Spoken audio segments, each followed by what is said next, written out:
With the first one, we brought something really new to the cinema, I think, and something kind of original and fresh and quite shocking in moments, and I think we've taken that potential and pushed it another notch higher. Chris and Chloe have a very dynamic and very different journey to the first, which I think are fantastic and brilliant, and I love that. But yet Dave is still trying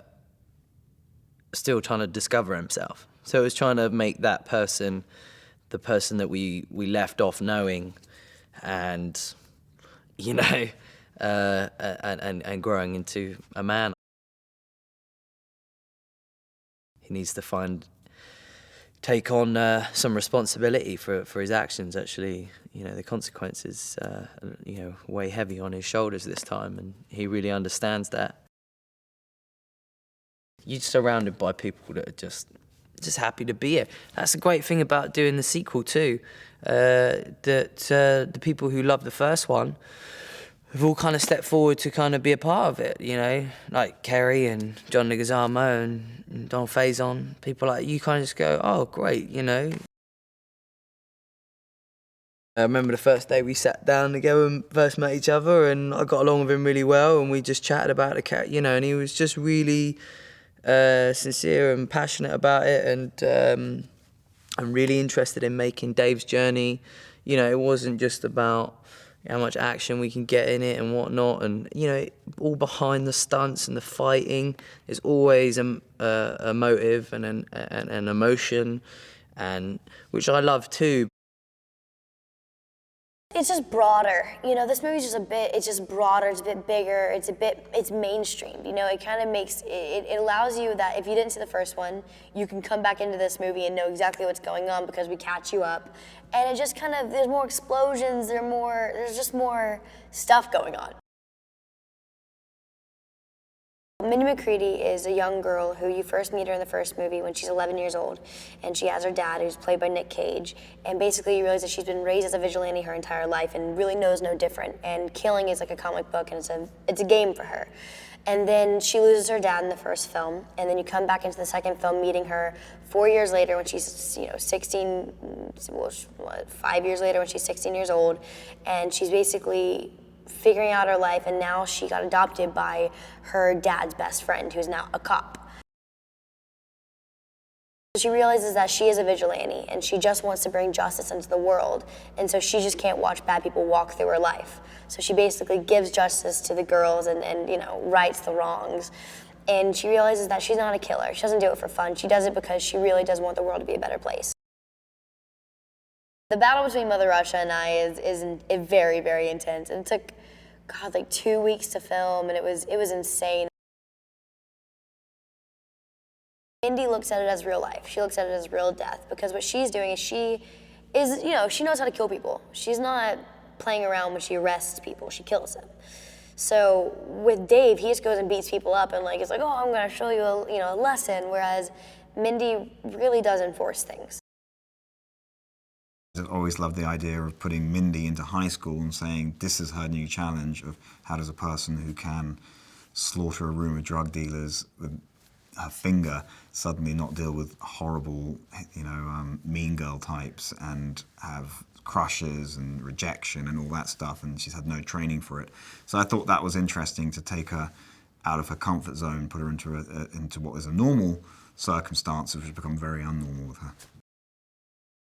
He goes to Mindy and says, look, train me up. I want to do this properly, and you and I can be the new dynamic duo and go off to the races. And then his arc is then, just as he's getting good and they're enjoying it, she then has to give up to become she makes a promise that she won't do it anymore, and then he's left on his own devices, and then he's scared to do it on his own, so then he teams up with a whole bunch of they wannabe superheroes, and probably 8 wannabe superheroes are still not replacing one little hit girl. And then at the end of the movie, he goes on the journey and he realizes he doesn't need hit girl, he can do it himself. Red Mist he's the dweeby guy that wanted to be the superhero, sort of the failed son of a extremely aggressive, scary drug lord. And he's now decides he'll be the world's first supervillain. The first movie was about a guy deciding to become a superhero and influencing other people to do the same. So the second movie really sort of takes that and runs with it, and you have a guy influencing all these people into becoming something close to a cult or a movement or whatever, you know, and they form this gang, Justice Forever. So it takes something that was a singular in the first movie and makes it into something bigger and exciting. It's that sense of escalation you should always get in a film with a sequel. And then at the same time, you have Chris Mintz-Platz's character deciding to have the opposite journey. You know, he kind of is like Dave in the first movie, but goes the other way. He decides to become a bad guy. And that's quite exciting to kind of explore that too. To actually go out and commit the first super crime is quite a cool thing. Like, nobody even now has ever done this, like dress up and go out and actually do something. So Chris does this.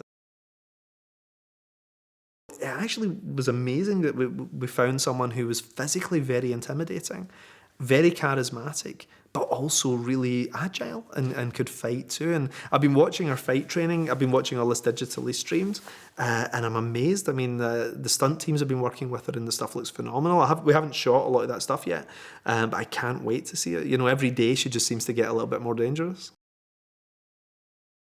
At the beginning of this movie, you know, Hit Girl is pretending to be a schoolgirl but secretly going out at night and taking out bad guys. Red Mist is becoming the world's first supervillain, and Kick-Ass has got his team together. So it's quite exciting. It feels bigger than the first movie, and I think a sequel should always feel bigger. I play the character of Marcus, who is who's Mindy's guardian. Mindy's father, played by Nick Cage in the original, he passed away, got killed, and now she needs a guardian. So Nick Cage's character was like a brother to me.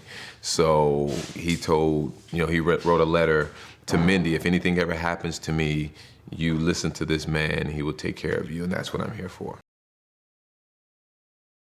There's a very complex relationship between Marcus and Mindy because Marcus is, you know, he's a single guy who doesn't have any kids.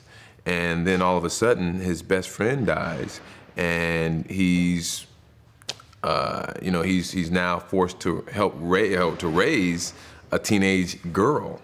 So it's a very complex relationship because, you know, she's not the normal child. She's not a normal teenager.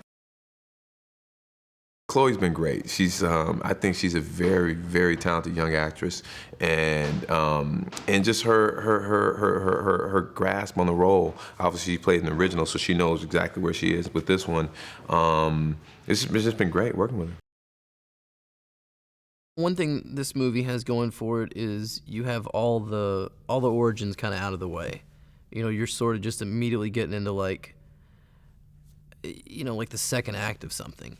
You know, so it's way more exciting just by virtue of that it is a lot more action. And, like, the scope and the scale of the movie are so much bigger, both in terms of, you know, the numbers of superheroes you have in the movie and the size of the action.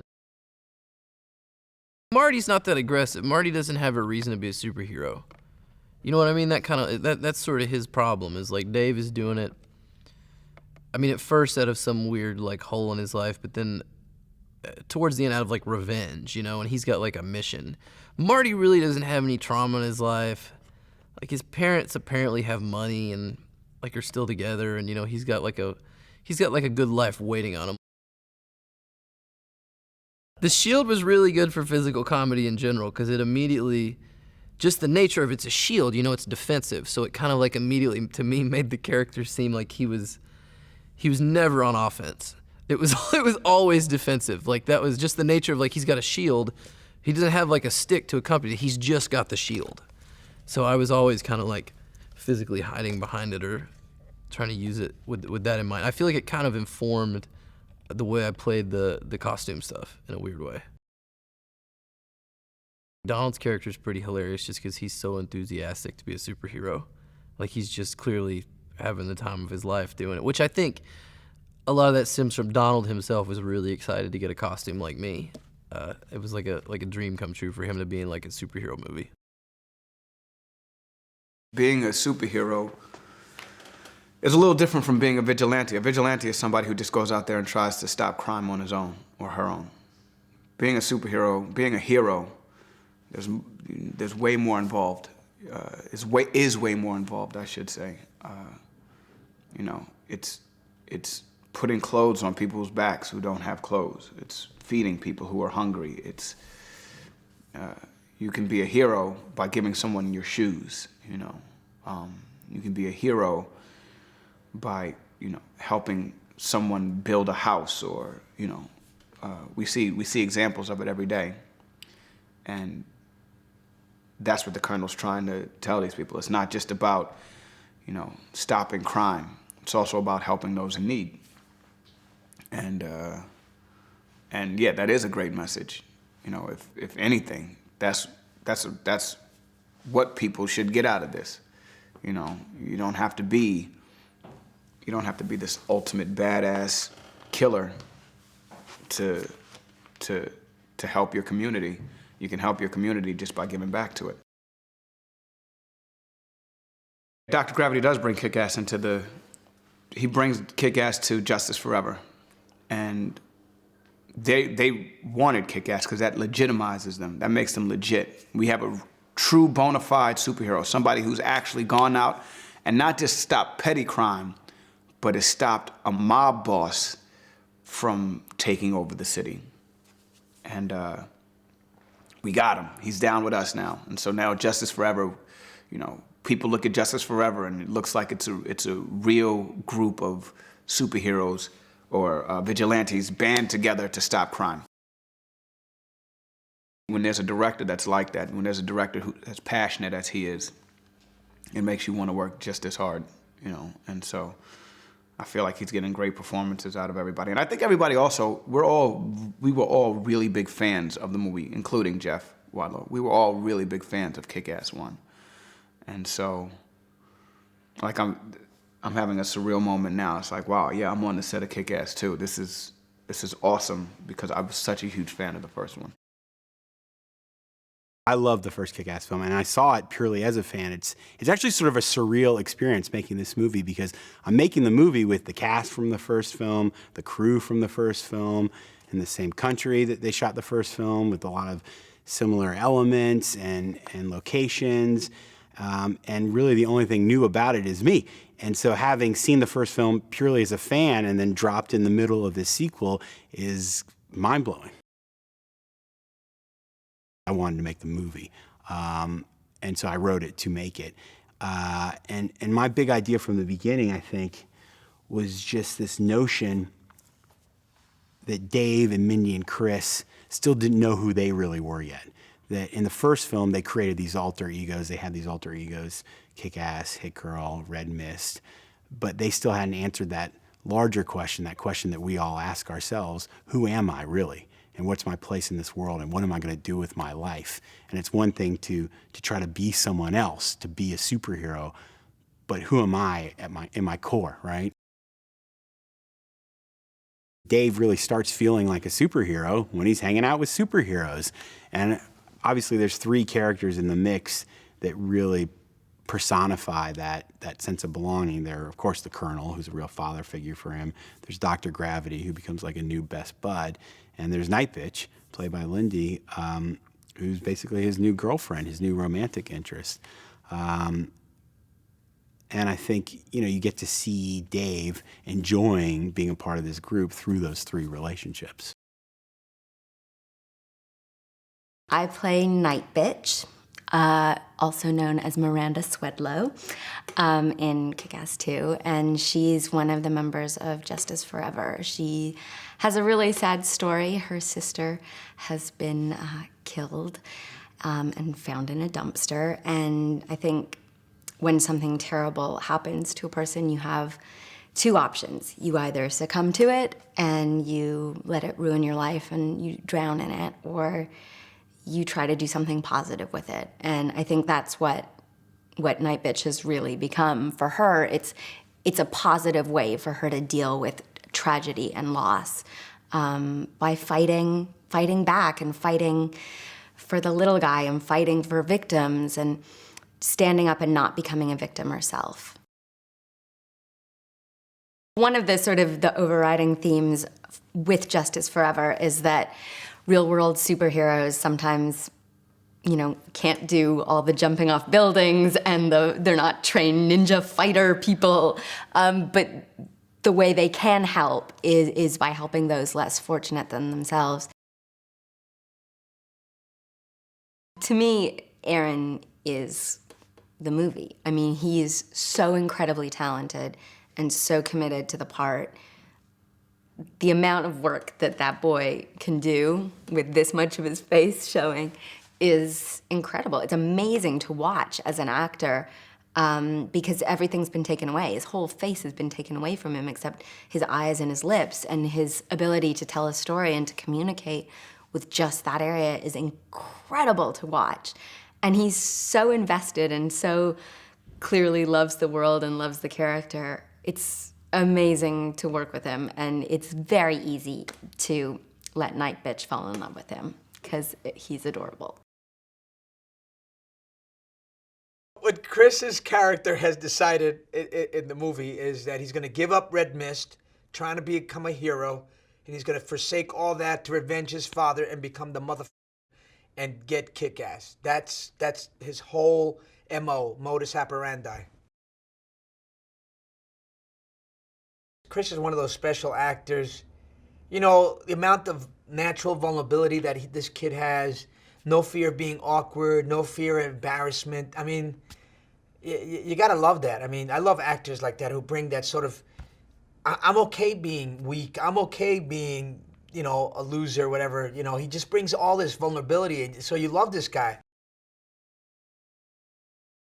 I just had a really interesting time with Jeff, the director, and Chris, really creating a real backstory for my character, for Javier, and the real purpose of having him in the movie, you know, and it was to create this sort of surrogate father for Chris, and for there to be some sort of, you know, he's the teenager with the angst and rebelling, the rebellious teenager, to his surrogate dad. So we wanted to create all those relationships that happen in real life, even though it's a comic book, even though, you know, I'm the bodyguard. So we try to add a lot of depth to that relationship.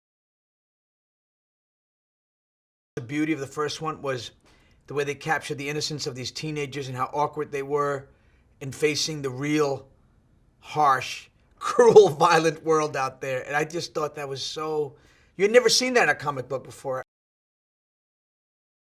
So it was good to come back in a new world. You know, my father's passed away. My mom is a pill-popping psycho. And obviously you can tell, like, I'm now, you know, I've turned to the dark side, and all I want to do is get kick-ass. So it's it's good to be back in the world, but it's, you know, 3 years later, it's something completely new. Olga was incredible in this. You see her and she's just muscular and ripped and intimidating, but then you have a conversation with her and she's just like the sweetest woman you could ever meet. Every morning she's giving you kisses, greeting you. I don't know if Jeff told you the story, but she had one scene where she was destroying cop cars and shooting people in just like intense moment, and Jeff yelled his, you know, cut, and ran over to Olga and was like, Olga, that was amazing, that was fantastic, and she just gave a little curtsy and was like, thank you.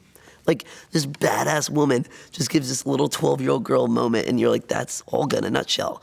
She like looks this way, but she's honestly just like a sweet human being in the heart. Evil Lair is beautiful. I feel like I didn't get enough time to really soak it in, because once we got in there, it was just 50 supervillains and 50 superheroes and all these cameramen and Jeff screaming, and it was like so much going on that it was really a lot to kind of take in how beautiful it was. So in this one, I think you can expect from start to finish just a lot of intensity, humor, violence, blood and gore, and you don't have to worry about setting any characters or anything. It's gonna be a fun ride.